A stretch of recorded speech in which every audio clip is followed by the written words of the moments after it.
Meus amados irmãos, ovelhas, a quem o Senhor Jesus comprou com o seu próprio sangue, eu vos saúdo com a graça e a paz da parte dele. Amém. Abramos as nossas Bíblias em Atos, capítulo de número 21. Atos, capítulo 21.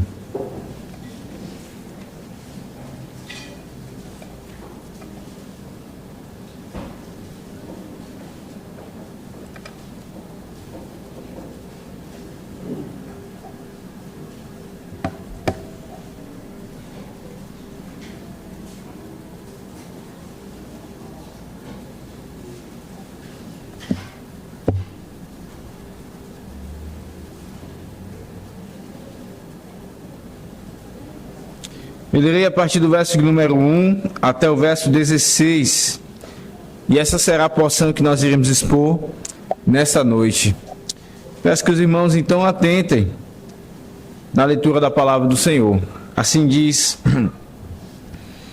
Depois de nos apartarmos, fizemos-nos à vela e, correndo em direitura, chegamos a Cós, no dia seguinte a Rhodes e dali a Pátara.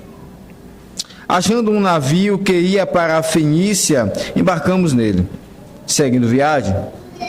Quando Chipre já estava à vista, deixando-a à esquerda, navegamos para a Síria e chegamos a Tiro, pois o navio devia ser descarregado ali. Encontrando os discípulos, permanecemos lá durante 7 dias, e eles, movidos pelo Espírito, recomendavam a Paulo que não fosse a Jerusalém.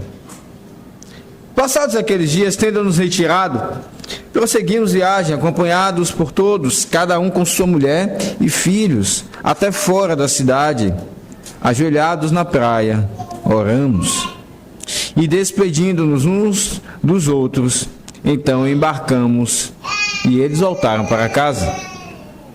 Quando nós, concluindo a viagem de Tiro, chegamos a Ptolemaida, onde saudamos os irmãos, passando um dia com eles.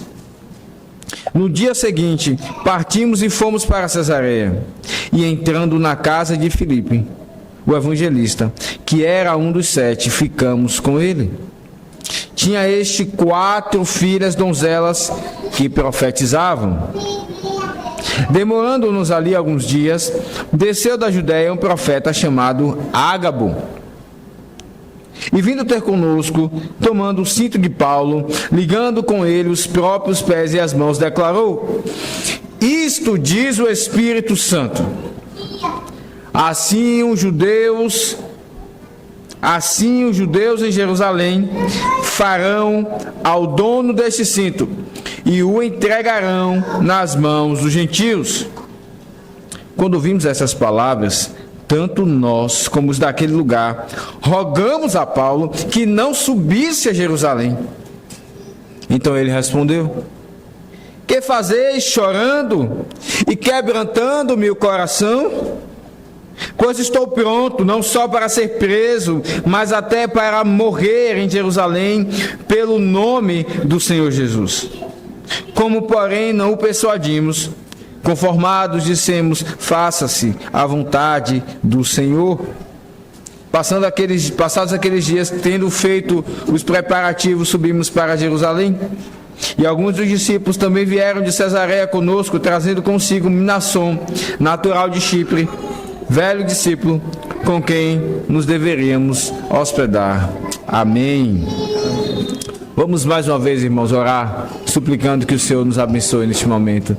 Bondoso Deus e Pai, eis diante de nós a Tua palavra, o texto sagrado, a verdade. Senhor, aquieta os nossos corações diante de Ti, pois esta é a hora, ó Deus, da proclamação da Tua voz. Assim como diante de Ti está Cristo Jesus, o perfeito pregador, o Senhor providenciou que o Espírito viesse, para que, usando vasos de barro, pregasse a verdade. Fala conosco ao nosso coração. Dá-nos receber, ó Deus, como palavra de Deus. Sendo fiel à tua palavra, dá-nos recebê-la como de fato tua palavra. Trata o nosso coração, Senhor. Dá sabedoria ao que prega. Dá, ó Deus, quebrantamento a nós que ouvimos. E assim, ó Deus, conceda graça para que nós possamos, através deste momento da pregação da tua palavra, conhecer mais, experimentalmente, o Senhor Espírito Santo e o teu maravilhoso Filho. E assim, certamente, também o Senhor, ó Pai. Assim nós oramos a Ti, em nome de Jesus. Amém. Meus irmãos, cada vez mais na lida de Paulo, nas suas viagens missionárias, o Espírito Santo ele se mostra ativo. Na verdade, até mesmo antes que Paulo viesse com seu ministério, até mesmo muito antes dele ser alcançado, o Senhor Jesus disse aos discípulos que ficassem em Jerusalém, esperando que viesse o Espírito. De fato aconteceu isso. Ele desceu ali e muitos que foram para aquela festa chamada Pentecostes foram alcançados. 3.000 almas, diz lá o texto de Atos 2. Desde ali nós vimos o Senhor Espírito Santo. Cristo já tinha subido aos céus, mas o Espírito então agora age pela igreja, e assim Cristo ele continua agindo pela sua igreja. Nós somos as mãos e os pés de Cristo, andando e fazendo obras aqui na terra. Cristo ele continua agindo. Paulo é alcançado. O Espírito Santo se manifesta pela palavra, pelo seu ensino, com dons miraculosos, mas não apenas com isso.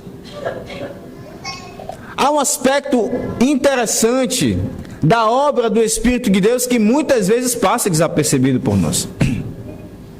Ele de fato se manifesta, como nesses dias aqui, de forma extraordinária, através de, falando audivelmente em sonhos, como Paulo dormiu, querendo ir para um local, e o Espírito revelou a ele que ele tinha que ir, na verdade, para a Macedônia. O Espírito não apenas se manifesta dessa forma, aqui em Atos. Ele também se manifesta por situações simples, rotineiras, cotidianas. E nas viagens de Paulo, cada vez mais nós vemos isso. Agora, cada vez mais, isso irá ficar evidente, porque agora Paulo irá cada vez mais fazer viagens, pegar navios. É interessante que quando eu viajava com meus pais, Salvador é uma cidade que na época do carnaval, para os soteropolitanos, a maioria deles, para uma boa parte deles, fica intransitável. É outra cidade. A imoralidade fica muito alta, a violência aumenta muito. E os meus pais, então, nós tínhamos na casa dos meus pais o costume de sempre, nessa época do carnaval, alugarmos uma casa, chamando assim, né, de casa de veraneio. Não sei se todos conhecem essa expressão. Que é exatamente uma casa perto da praia, alugávamos ali e íamos para lá, para onde teremos menos impacto dessa festa. E quando nós íamos para lá, nós pegávamos uma condução chamada ferry boat. É uma balsa, os irmãos, nada mais semelhante, só que o ferryboat ele tinha ali uma certa, alguns alojamentos, né, local onde as pessoas podiam até comprar alguma coisa para comer, um estofado para se sentar e etc. O que chamava a atenção é que, como nós tínhamos que sair pela manhã, o ferryboat ele tinha hora de saída, era de 1 em 1 hora.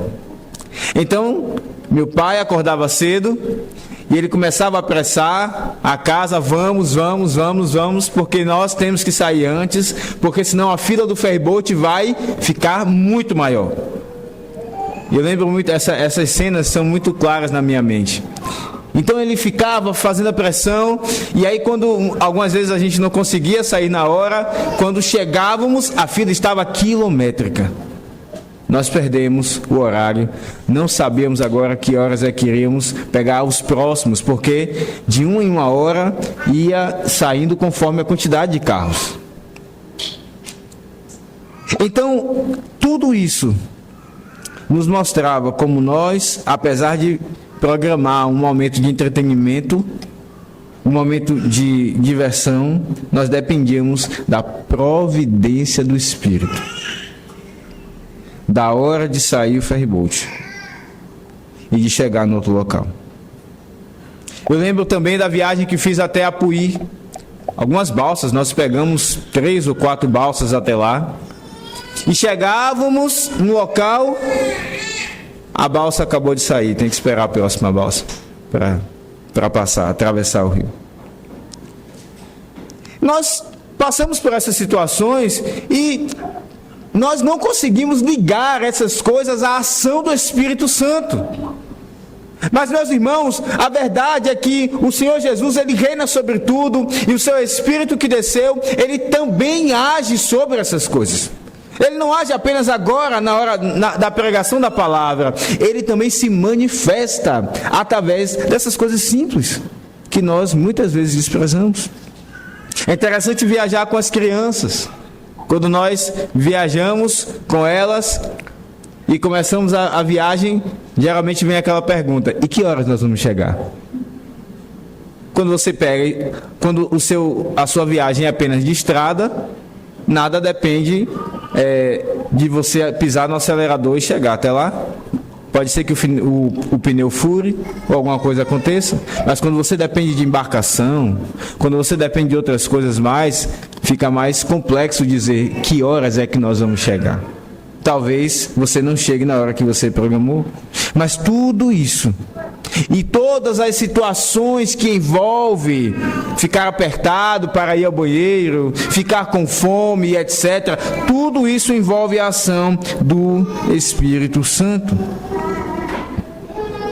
Meus irmãos, nós vemos aqui que então o Espírito Santo, ele se mostra cada vez mais ativo nas viagens missionárias de Paulo, não somente se revelando pela palavra que Paulo falava e que Paulo ouvia também pelas profecias, como veremos aqui, mas também por esses momentos simples de viagem missionária do apóstolo Paulo.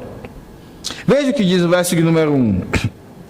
Nós aqui começamos a ver essa ação do Espírito mais nítida. Depois de nos apartarmos, fizemos a vela e, correndo em direitura, chegamos a Cós. No dia seguinte a Rhodes, dali a Pátara. É interessante que, é claro, nós perdemos muito por não termos o mapa em nossa mente. Mas, meus irmãos, aqui está Paulo em viagem com esses irmãos e muita coisa poderia acontecer. Muita coisa poderia acontecer. Por exemplo, um naufrágio, como acontece depois, no final de Atos. Mas perceba como eles vão até o navio, perceba como eles conseguem caminhar, se dirigir ao destino onde estavam querendo chegar. Chegam no local, se faz a vela, o vento, que é providência do Espírito Santo, sopra na direção favorável, eles conseguem navegar. Chegam a Cós, depois a Rhodes, depois a Pátara. E diz o verso 2 que, achando ali um navio que ia para a Fenícia, eles embarcam e seguem viagem. A verdade, meus irmãos, é que isso aqui não é mera coincidência. Quando nós fazemos as nossas... Hoje, inclusive, com a alta dos preços das passagens aéreas, muitas vezes nós temos que fazer algumas combinações de trechos para chegar onde nós queremos chegar, não é verdade? E o simples fato de você conseguir chegar, desembarcar e pegar o outro avião e sentar na poltrona e viajar seguramente, isso é um ato da providência e bondade do Espírito. Veja, achando um navio que ia para a Fenícia. As coisas não são simples assim. Mas o Espírito Santo está dirigindo. Ele colocou no coração de Paulo que ele deveria chegar a Jerusalém, e é ele que está dirigindo tudo isso. Eles poderiam naufragar, inclusive, mas Paulo está indo exatamente no caminho que precisava ir. Perceba que ali eles chegam, acham um navio, eles embarcam no navio, seguem viagem. E poderia até parecer que esse navio, ele poderia ser como o navio de Jonas. Não é exatamente o que acontece com Jonas. Jonas quer fugir da presença de Deus. E o que é que acontece? Ele chega e acha um navio. E então ele diz: providência de Deus, vou para longe. Como saber se esse navio era o navio de Jonas ou era um navio de fato que agradava ao Senhor? Paulo já tinha a revelação do Espírito.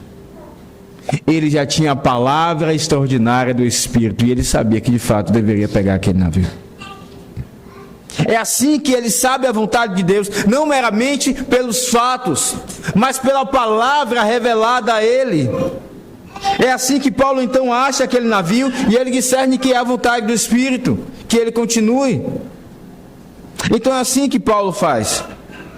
Paulo queria, quando ele chega aqui, então no verso 13 diz, quando chega a Chipre, chegando a Chipre, já estava à vista, deixando à esquerda, navegamos para a Síria e chegamos a Tiro, pois o navio devia ser descarregado ali. Paulo queria ter gastado o tempo com os irmãos da igreja de Éfeso, mas ele não pôde. Ele mandou chamar os presbíteros. Era uma forma dele ter contato com aqueles irmãos. Levem essas palavras para eles. Mas agora o navio para. E tem que ficar ali 7 dias. E o Espírito Santo proporciona 7 dias de comunhão com aqueles irmãos. Ali, na cidade de Tiro. O Espírito então escolhe com quem Paulo deve estar e a hora que ele estará. É o Espírito que está guiando tudo. Muitas vezes, meus irmãos, nós queremos estar com outros irmãos, mas o Espírito não nos permite.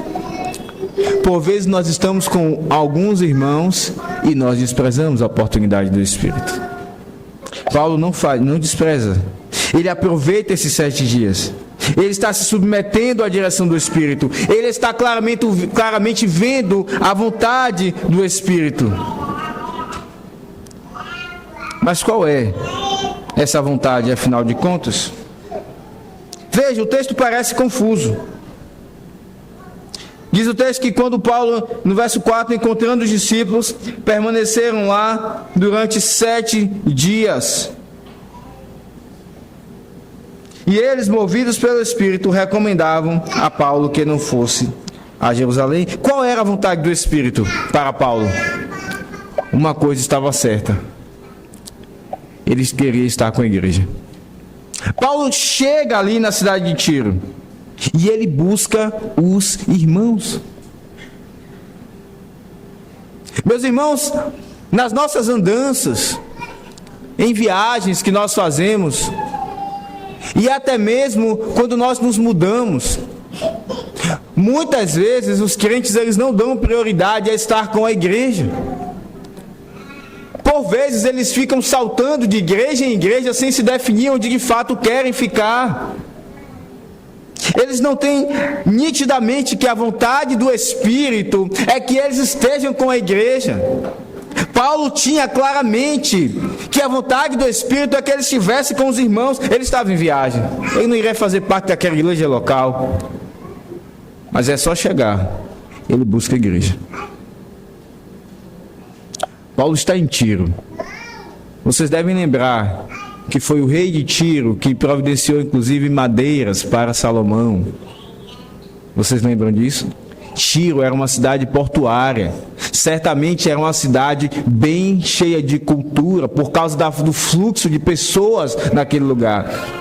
Paulo poderia muito bem descer ali e procurar as belezas culturais daquela cidade, gastar tempo com isso. Paulo procura a igreja. Paulo procura os irmãos. Esta é a vontade do Espírito para ele. Mas perceba que então, tendo procurado esses irmãos, algo acontece. E pode ficar então para nós confuso a vontade do Espírito.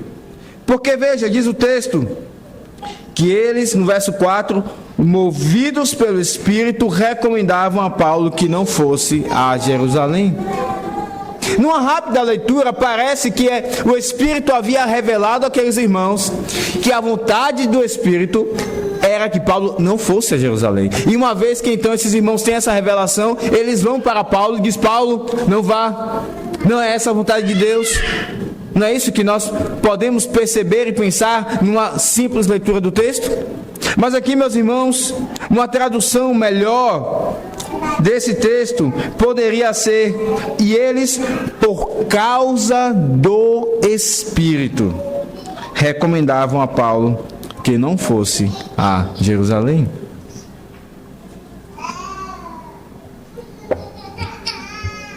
O Espírito de fato tinha se revelado a eles. Inclusive revelou que Paulo iria sofrer em Jerusalém. E quando eles recebem essa profecia, eles têm o coração ferido, moído. Eles não querem que Paulo sofra. E exatamente uma vez diante dessa profecia, sabendo que Paulo sofreria, amando a Paulo e querendo que ele fique bem, eles dizem: Paulo, não vá, você vai sofrer. Se você for, é certo, porque o Espírito inclusive já falou. É algo estranho, na verdade. É algo estranho, mas meus irmãos, quantas vezes nós temos claramente que a vontade de Deus é que nós não fiquemos em um lugar, mas em outro, que nós não consigamos obter algo que nós queremos, mas iremos esperar um tempo, que nós nos mudemos de cidade. Quantas vezes claramente o Espírito está dizendo: é essa a minha vontade, mas no coração o que nós fazemos? Perceba, não veja aqui esses irmãos de Tiro como rebeldes do Espírito. Não seja tão rápido no julgamento. Veja-os amando Paulo. Eles amam a Paulo. Eles não querem que Paulo sofra. Eles sabem de toda a teologia. Eles sabem que a vontade de Deus é boa. Mas o que acontece é que ainda assim o seu coração dói. Eles não querem que Paulo sofra.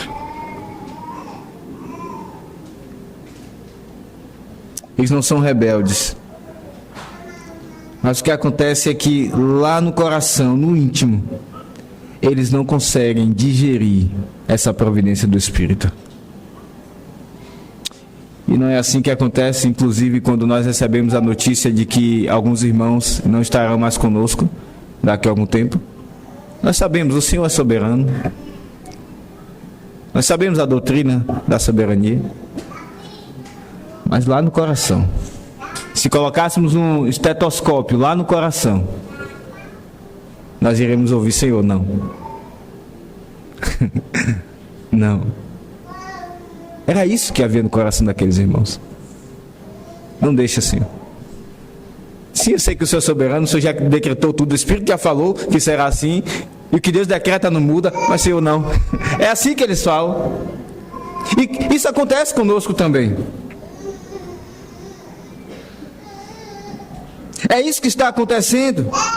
Mas o Espírito, irmãos, ele é soberano de fato.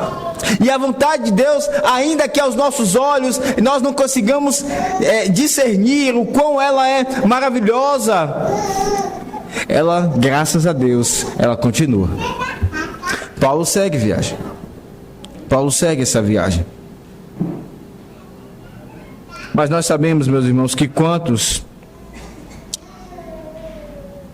no meio evangélico nem mesmo entendem a vontade do Espírito e proferem e transmitem, dizendo: Deus me falou. Ou então até mesmo abrindo o texto bíblico e dizendo: olha aqui o que diz, quando a palavra não diz. Esses irmãos entenderam a vontade do Espírito. A dificuldade era aceitar no coração. Mas por vezes, alguns nem mesmo entendem o que o texto está dizendo. e assim mesmo proferem. Meus irmãos, nós estamos diante de algo aqui que acontecia de fato naqueles dias. E nós agora iremos ver, já iremos ver a segunda parte, que o Espírito de fato, ele se manifestava audivelmente àqueles de forma extraordinária. E então ali eles entendem essa vontade do Espírito, mas com dificuldade é que eles chegam e vão até a praia. Eles levam inclusive as suas famílias. Veja como eles amavam Paulo. Os homens, para se despedir de Paulo, pegam suas esposas, pegam seus filhos e vão até a praia. Paulo sabe que está perto do navio que estava descarregando e segue viagem. E eles então vão com as famílias e ajoelhados ali na praia, eles oram. Eles se despedem. Como a oração, mais uma vez aqui nos mostra que une os corações. A oração é um meio de graça que nos une, inclusive quando nós estamos distantes. E que nos faz mostrar afeto uns para com os outros. É isso que eles estão fazendo. E depois então desse momento de oração, eles se despedem, Paulo embarca, ele continua a viagem e aqueles irmãos voltam para casa. E agora no verso 7 em diante, nós vemos algo curioso. Diz o verso 7, quanto a nós, concluindo a viagem de Tiro, chegamos a Ptolemaida, onde saudamos os irmãos, passando um dia com eles. No dia seguinte partimos e fomos para Cesareia, e entrando na casa de Filipe, o evangelista, que era um dos 7, ficamos com ele. Então Paulo passa agora e avança a sua viagem. E ele chega na casa exatamente de Filipe. Quem era Filipe? Um dos 7. Mas como assim um dos 7? Lá em Atos 6, nós já passamos por esse texto.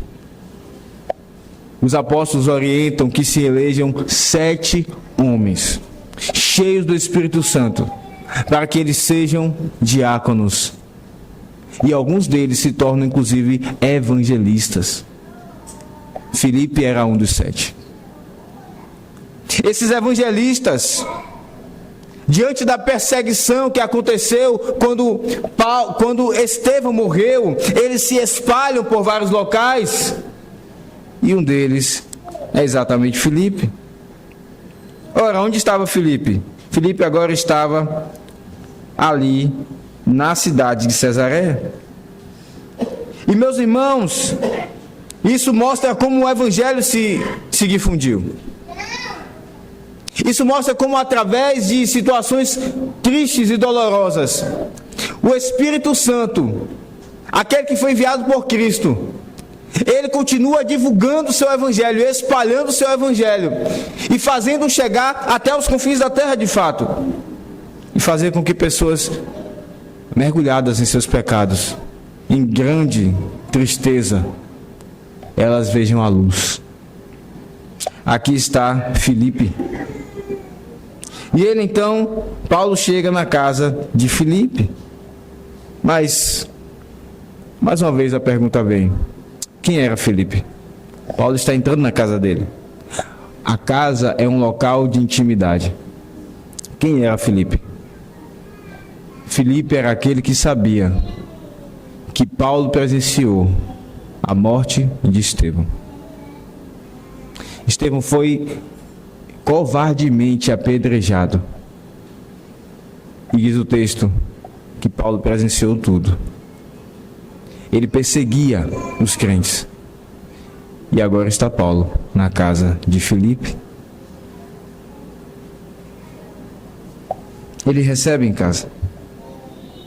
Meus irmãos, até mesmo o Senhor Jesus, Ele nos recebe em sua mesa. Talvez alguém olhe assim e diga: mas como Paulo tem coragem? Foi foi exatamente por causa dele que Filipe teve que fugir de onde ele morava, de Jerusalém. Como agora ele tem coragem de entrar na casa dele? Meus irmãos, é isso que nós fazemos com o Senhor Jesus. É isso que nós fizemos hoje, inclusive. Você entrou na casa dele e você teve participação na sua morte. Mas não é por isso que ele diz não entre. Pelo contrário, ele nos chama até a sua mesa, até a sua casa. Ele diz: sente-se na minha presença. Ele diz: sente-se à minha mesa. O que Filipe está fazendo aqui é praticar o perdão e o amor cristão que nós vemos na vida do Senhor Jesus. E nós vemos aqui, meus irmãos, como o Evangelho nos capacita a perdoar e ter comunhão com aqueles que nos perseguem. Isso é verdade para com ímpios que estão no seu trabalho, ímpios que são da sua família e que te fizeram mal e hoje se achegam ao Evangelho. Você precisa exercitar esse amor. O Evangelho está em seu coração? Cristo te perdoou as dívidas impagáveis? Pratique esse amor. Olhe para essa mesa e veja Ele te chamando. Não apenas uma vez Ele te chamou, mas Ele continua te chamando. Você continua pecando até Ele, contra Ele, e Ele continua te chamando. Isso é amor. Mas isso é verdade, irmãos, não apenas para com aqueles que estão de fora da igreja. Isso é verdade, inclusive, para com irmãos que nos perseguem. E talvez isso se torne mais difícil para você. Talvez você diga assim: pastor, é fácil para com aqueles que nunca estiveram na igreja. Mas irmãos, eles não deveriam agir assim. Eles não têm desculpa para fazerem isso. Mas nós esquecemos que eles também são pecadores. Como é que nós oramos a oração que o Senhor nos ensinou? Pai, perdoa-nos os nossos pecados, assim como temos perdoado os nossos devedores. Sentar-se à mesa da comunhão é um ato de alguém que externamente está dizendo: Senhor, eu fui alcançado por esse perdão, e é por isso que então eu busco praticá-lo, inclusive para com aqueles que me perseguem. E uma vez que há pedido de perdão, eu os perdoo, porque não faz sentido dizer que perdoa sem que haja um pedido de perdão. Mas uma vez que alguém de fato se arrepende e está contristado, então nós perdoamos e juntos sentamos à mesa do Senhor. É isso que Filipe pratica. Ele recebe, ele não tem problema de receber Paulo em casa, porque agora ele sabe que Paulo se arrependeu do seu pecado. Paulo entra na sua casa, Paulo é hospedado por Filipe e ele fica ali um dia com eles. E agora o Espírito enfatiza a sua vontade na casa de Filipe. Mais uma vez o Espírito se manifesta mostrando a sua vontade. Ele se manifestou aos irmãos lá de Tiro e agora ele se manifesta aqui em Cesareia. Mas antes de entender, antes de ir ao conteúdo que o Espírito aqui fala, nós precisamos fazer um parêntese. Cuidado. Existem muitos teólogos, inclusive bons teólogos, inclusive bons pregadores e famosos, que usam esse texto para dizer que as mulheres podem pregar na igreja nesses dias. Meus irmãos, nós não precisamos ter nenhum medo. O texto de fato diz que elas eram as filhas de Filipe, e eram 4, era um homem abençoado, eram profetisas, elas profetizavam. Não há nenhum problema em afirmar isso. Isso era de fato verdade. Mas cuidado para que você, no seu íntimo, não leve esse texto no seu coração e diga que hoje as mulheres então podem ensinar e pregar na igreja. Esse texto não ensina isso. E essa não é a vontade do Espírito Santo. Meus irmãos, e é preciso então explicar, pregar a palavra. O que eu quero dizer com pregar a palavra não significa testemunhar o evangelho para alguém que você conhece no seu trabalho ou algum vizinho. Pregar a palavra é exatamente o que está acontecendo aqui e agora. É quando alguém se levanta no meio da igreja, toda a igreja está reunida e alguém diz: assim diz o Senhor. Esta é a vontade de Deus. Isto é pregação da palavra. Ensinar a palavra é quando alguém fora do culto, aliás, a própria pregação já pressupõe o ensino, mas o ensino também acontece fora do culto. É quando alguém, reunida a igreja com as famílias, pessoas, ensina a palavra, não apenas a um grupo de mulheres, mas a igreja está reunida. E é nesse sentido que eu digo que nem para uma coisa e nem para outra as mulheres foram chamadas, nem para a pregação e nem para o ensino. As filhas de Filipe profetizavam. Mas o que é profecia? Abra sua Bíblia lá em Êxodo 4.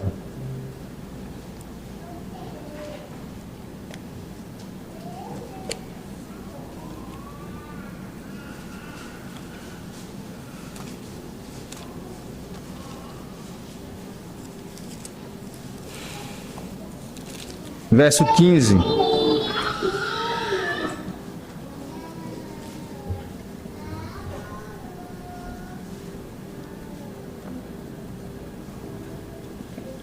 O que é a profecia? O que as filhas de Filipe afinal faziam? Esse Êxodo 4, versos 15. Esse é o texto em que o Senhor chama Moisés, ele reticente, ele diz: Senhor, eu não sei falar, eu sou de língua pesada. Chama outro. Então Deus esgota os argumentos com Moisés, até que ele vê que Moisés não quer ir. Então veja o que ele diz: chamarão. No verso 14, veja: então se acendeu a ira do Senhor contra Moisés e disse: não é Arão, levita, teu irmão?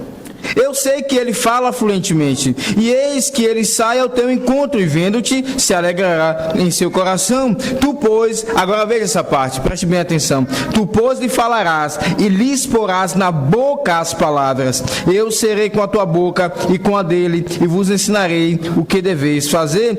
Ele falará por ti ao povo. Ele te será por boca, e tu lhe serás por Deus. Toma, pois, este bordão na sua mão, com o qual hás de fazer os sinais. O que é a profecia? É quando Deus chamava alguém e dizia: diga estas palavras. E colocava as palavras, e tinha que ser aquelas palavras. É por isso que você vai ver os profetas dizendo: assim diz o Senhor. Tá. E eles não poderiam mudar. Eles não poderiam nem sequer interpretar. Eles tinham que dizer exatamente aquelas palavras. Isto é o ato de profetizar. E era exatamente isso que as profetisas filhas de Filipe faziam. Aqueles eram tempos, meus irmãos, em que de fato existia o dom da profecia extraordinário e temporário, onde Deus se manifestava por visões e sonhos, e falava assim, o Espírito Santo manifestava a sua vontade. Ele fazia isso com as filhas de Filipe. Mas naquele tempo não havia ainda o cânon da Escritura. Era preciso Deus usar esses meios extraordinários. Mas o próprio apóstolo Paulo, que aqui reconhece as filhas de Filipe como profetisas, ele mesmo diz, eu peço que você abra a sua Bíblia lá em 1 Timóteo capítulo 2, verso 12.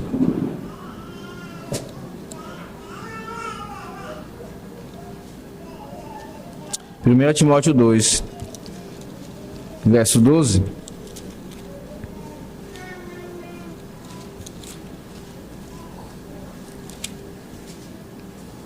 Paulo diz assim: E não permito que a mulher ensine, nem exerça a autoridade de homem, esteja, porém, em silêncio. O próprio Paulo, que lá em Corinto, quando ele fala aqui de estar em silêncio, ele repercute aquilo que ele falou em Corinto.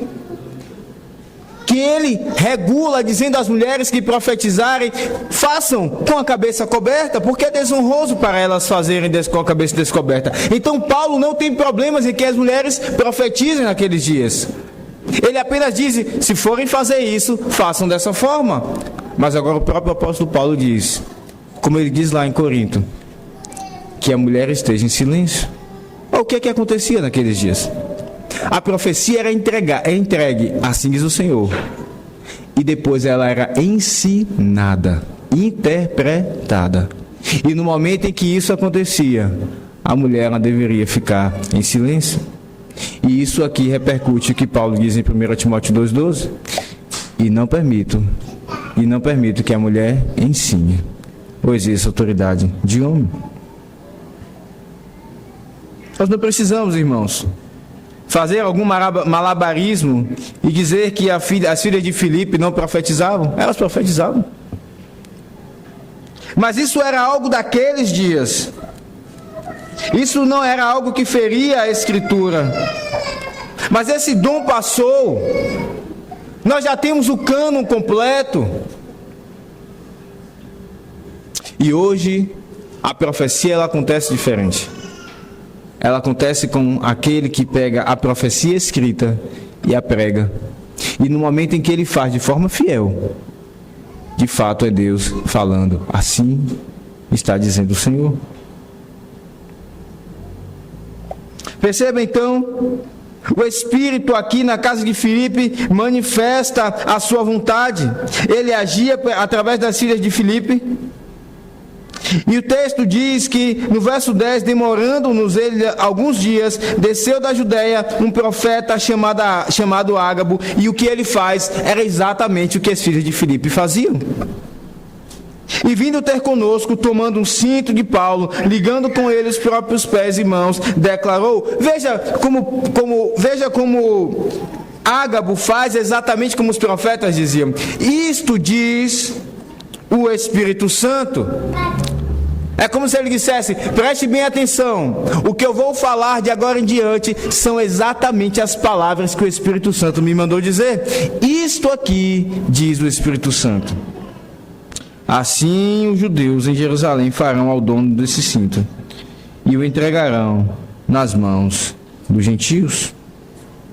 Ágabo de fato aqui traz o conteúdo e a vontade do Espírito. E os discípulos agora tentam convencer Paulo, mais uma vez, de não ir. É interessante que agora Lucas está envolvido nisso. Lucas estava com eles desde o início dessa viagem.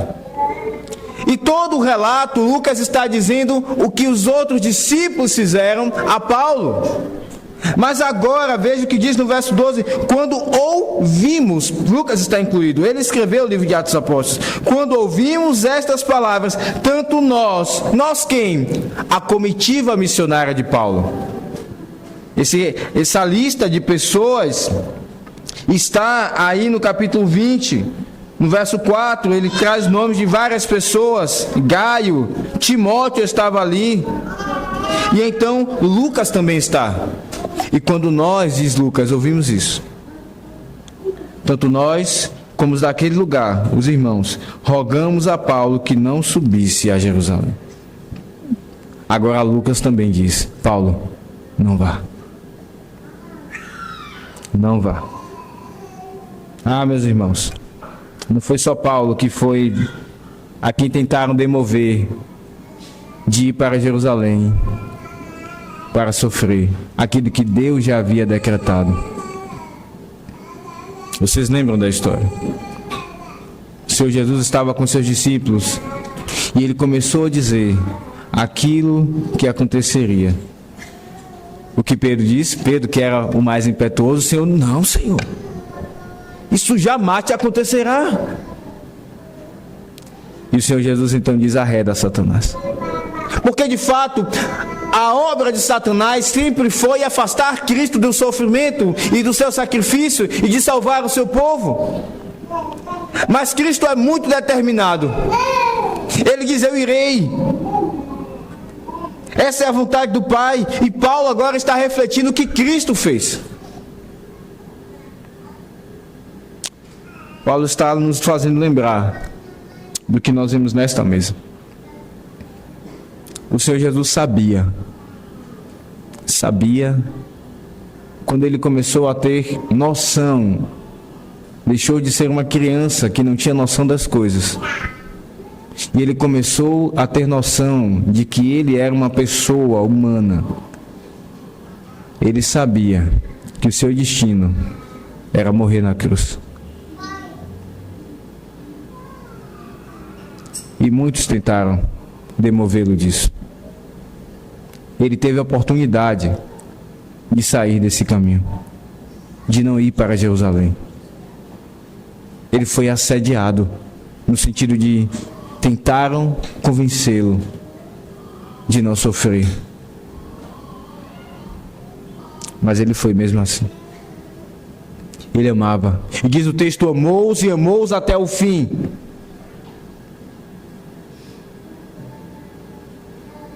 Paulo reflete aqui, ele de fato encarnou a vida de Cristo.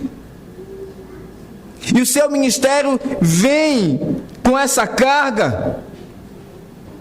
E ele diz àqueles irmãos: que fazeis, chorando e quebrantando-me o coração? Perceba, Paulo, assim como o Senhor Jesus, ele sentiu a carga. Em seu coração isso pesou. Você lembra que quando Cristo foi ao Getsemane, ele levou aqueles 3 discípulos com quem ele mais andava. Ele disse: ficai aqui, a minha alma está angustiada até a morte. Fiquem aqui, vigiem comigo, orem. Porque estava mais próximo o momento em que ele iria para a cruz. E isso pesou tanto em seu coração que ele suou sangue. Ele sabia que o seu sofrimento não seria apenas a cruz, os buracos no seu pulso, a cruz de espinho, a coroa de espinhos na sua cabeça, as bofetadas, os murros. Ele sabia que o seu sofrimento era muito maior. O seu sofrimento era experimentar toda a ira do Pai.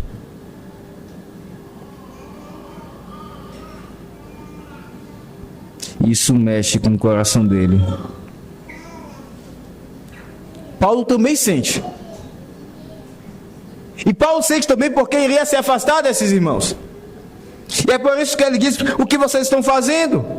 Perceba o que vocês estão fazendo. O Espírito Santo claramente já disse que é a sua vontade que eu vá até Jerusalém. Vocês querem me convencer do contrário? Parem com isso. Vocês estão quebrantando meu coração. Vocês não estão me ajudando a fazer a vontade do Espírito. É isso que Paulo diz. Perceba aqui então, depois dessa cena, Paulo diz: eu estou pronto, não só para ser preso, mas até para morrer em Jerusalém, pelo nome do Senhor Jesus. Que determinação, irmãos. Que determinação. Termina o texto dizendo: como porém não persuadimos, e Lucas nos lembra mais uma vez que ele também tentou, conformados dissemos, faça-se a vontade do Senhor. E foi exatamente esta a palavra do Senhor Jesus, quando ele estava no Getsemane. Ele diz: Pai, se possível, passar de mim esse cálice, mas se não, seja feita a tua vontade. Os discípulos se entregam ao Senhor, mesmo sabendo o que aconteceria a Paulo. Eles se entregam. Eles passam ainda alguns dias, se preparam, sobem para Jerusalém, e vai ali um homem chamado Minasson com eles, um discípulo. E mais uma vez o Espírito Santo providencia um cuidado para com Paulo. Ele seria abrigado na cova dos leões, em Jerusalém. Mas ali ele teria uma residência, um local para que ele fosse cuidado. Meus irmãos, que texto! Mas que aplicações esse texto traz para as nossas vidas? Eu quero citar aqui algumas. Em primeiro lugar, como você tem lidado com os dias sofridos que o Espírito, pelo livro da palavra ou da providência, tem te revelado? Eu sempre digo que nós precisamos aprender a ler o livro da palavra, o livro da Escritura e o livro da providência. Nós não podemos apenas achar que o Espírito fala aqui pela proclamação da sua vontade, mas ele também fala através dos fatos que acontecem em nossas vidas, e nós muitas vezes não sabemos ler este livro, porque temos muita dificuldade em pegar a doutrina que nós entendemos e aplicá-la à prática, andar diante de Deus, diante da sua face. Como nós temos dificuldade de fazer essa leitura? E com essa dificuldade, meus irmãos, chegam os sofrimentos. Como você tem lidado com eles? Você não tem entendido eles? Tem coisas na sua vida que tem acontecido e você diz: eu não sei, eu não entendo isso, porque Deus tem me enviado? Então você precisa ir ao livro da Escritura. É lá que talvez, se o Senhor assim quiser, Ele te revelará, porque Ele tem lhe feito chegar a sofrimentos, como Ele fez a Paulo. Vá à Escritura. Não a leia apenas como um livro onde você vai marcar ali os capítulos que você já leu no ano. Deus fala conosco na sua palavra. E como isso é verdade? Nós estamos com Ele quando nós lemos a Bíblia. E ali você entenderá algumas coisas que acontecem na sua vida. Mas talvez você diga: pastor, algumas coisas têm acontecido na minha vida e eu entendo, eu sei por que elas têm acontecido, mas eu não aceito. Talvez você não diga isso com as palavras, mas lá no coração você não aceita. O que fazer? Você precisa de mais tempo com Deus em oração. Você precisa ir a Deus em oração, porque é ali que Ele transforma os nossos corações, Ele molda-nos a sua vontade, a sua providência. E você precisa então decidir no coração sacrificar a sua vontade. Abra sua Bíblia lá em Romanos 8.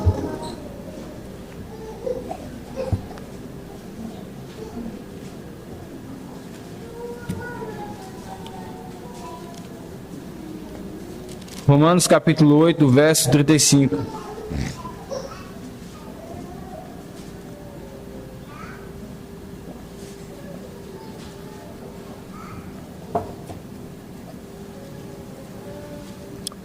Quem nos separará do amor de Cristo? Será tribulação, ou angústia, ou perseguição, ou fome, ou nudez, ou perigo, ou a espada? Como está escrito: por amor de ti, somos entregues à morte o dia todo. Fomos considerados como ovelhas para o matador. Meus irmãos, por vezes o Senhor nos envia situações em que lá no coração nós dissemos: Senhor, eu não quero isso. Por vezes nós fazemos até mesmo com crianças birrentas. Não quero, Senhor. Muda isso. E já está claro que Deus não mudará. E o que Deus quer de nós, irmãos, é que nós mudemos. Nós nos sacrifiquemos, nós vamos então até Ele, para que ali sejamos sacrificados, a nossa vontade seja sacrificada. Como Paulo, sabendo o que aconteceria em Jerusalém, ele diz: eu estou pronto, eu vou. Meus irmãos, o Evangelho não é só uma vida de alegrias, mas ela também envolve tristezas, abdicações. Ela envolve sofrer, ela envolve negar a nossa vontade. Foi por isso que inclusive lemos na liturgia que aquele que quer seguir ao Senhor Jesus Cristo tome a sua cruz e o siga. Envolve sacrificar por amor, diz o texto, por amor de ti. Nesses momentos nós mostramos ao Senhor o nosso amor por Ele. Mas como é difícil. Você e eu temos uma lista de coisas que você sabe a vontade de Deus, mas você não tem sacrificado a sua vontade. Você tem feito como uma criança, eu também tenho feito como uma criança, que está ouvindo a voz do Pai e diz: não faça isso, mas ela está ali testando. Enquanto ela não apanha, ela não é disciplinada, ela continua. Filho, não passe por aí. E ele vai se aproximando e ele dá a volta. Não ouve. Não sacrifica a vontade. Não mexa nisso. E nós ficamos perto, não mexemos, mas ficamos perto. Quantas ordens o Senhor já nos dá? Não faça isso, e nós ainda mantemos proximidade com aquilo que não agrada ao Senhor. Nós não sacrificamos a nossa vontade. Ainda que isso nos doa, ainda que seja amargo, mas é por amor àquele que entregou a sua vida por nós. Aquele que abdicou da alegria que lhe estava proposta. Ele desceu da sua glória para se fazer semelhante como eu e você, a mim e você.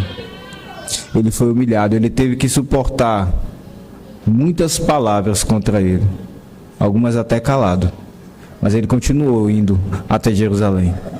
Ele continuou escolhendo o desconforto. Ele continuou escolhendo o sofrimento. Ele continuou até que ele chegou à cruz e a sua vida foi derramada. Esse é o exemplo de Cristo, e é esse o caminho que também nós temos a seguir. Como eu e vocês somos chamados, irmãos, a olhar para a vida de Paulo, imitar Cristo na vida dele, em sacrificar o nosso conforto e o nosso prazer e a nossa alegria por amor àquele que negou tudo isso em amor a nós.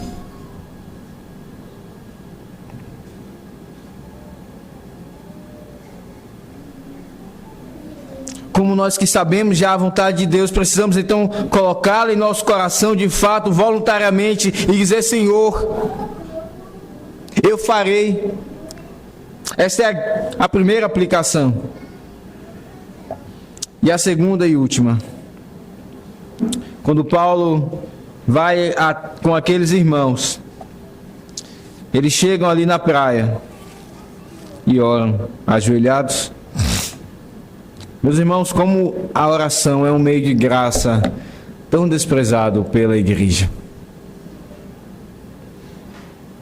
Eu não posso desprezar a providência do Espírito que me fez então pregar nesse texto e falar aos nossos corações para demonstrar como nós temos desprezado as reuniões de oração. Nós desprezamos o momento de comunhão com os irmãos. Isso não é coisa pequena, irmãos. É verdade, nós temos muitos afazeres, nem sempre, eu sei disso, nem sempre os irmãos podem estar nas reuniões de oração. Eu sei disso. Mas aqui está um momento de comunhão. Naquele momento de tensão, o que aqueles irmãos fazem é orar, ajoelhados. Você tem momentos de tensão na vida, mas qual o caminho que você busca? Orar com os irmãos? Muitas vezes nós colocamos motivos de oração que não são os motivos que estão em nosso coração, no sentido daquilo que nós estamos experimentando. Nós não trazemos o nosso sofrimento, nós não trazemos aquilo que tem sido a nossa luta diária, para dizer, ore por isso, irmão. Talvez você nem diga aqui publicamente a todos que estão na hora da divisão dos motivos de oração, mas quando se reunir ali no canto, irmão, ore por isso. Tem sido uma grande luta para mim. É isso que eles fazem aqui. E os seus corações são supridos, são consolados. Como nós desprezamos a reunião de oração e assim desprezamos o próprio Senhor Jesus, aquele que nos ensina a orar. Que o Senhor nos abençoe, irmãos, e nos faça ver a providência do Espírito Santo, tanto pela pregação da palavra, falando aos nossos corações, se revelando a nós, quanto pelos fatos que acontecem em nossas vidas, que aprendamos a ler o livro da providência e nos submetamos a ele também, sabendo que o Espírito governa a cada segundo do relógio e cada local onde nós pisamos. E como isso nos leva a nos humilhar diante dele, como isso nos leva a nos entregar ao seu comando, a confiar nele, inclusive quando temos de sofrer, por amor a ele. Que o Senhor nos abençoe. Amém. Vamos ficar de pé.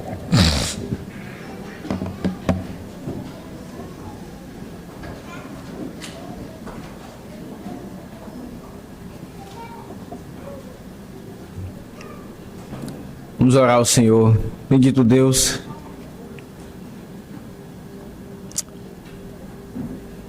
perdoa-nos. Nos ajude, Senhor, a te obedecer de coração, por amor a Cristo, aquele que o Senhor nos deu. O Senhor não poupou. O Senhor não poupou nenhuma gota de sangue dele. Mas, ó Deus, quantas vezes nós poupamos a nós para te obedecer. Não é isso que vemos na vida de Paulo e muito menos na vida do Senhor Jesus Cristo. Perdoa-nos quando ouvimos o Senhor pedir algo de nós e lá no coração dizemos não.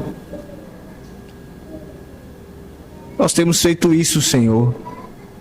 Nós temos deixado de crescer espiritualmente por teimosias, por pecados que não nos arrependemos, não deixamos logo, e com isso sofre a nossa alma, sofre as nossas famílias, sofre a tua igreja.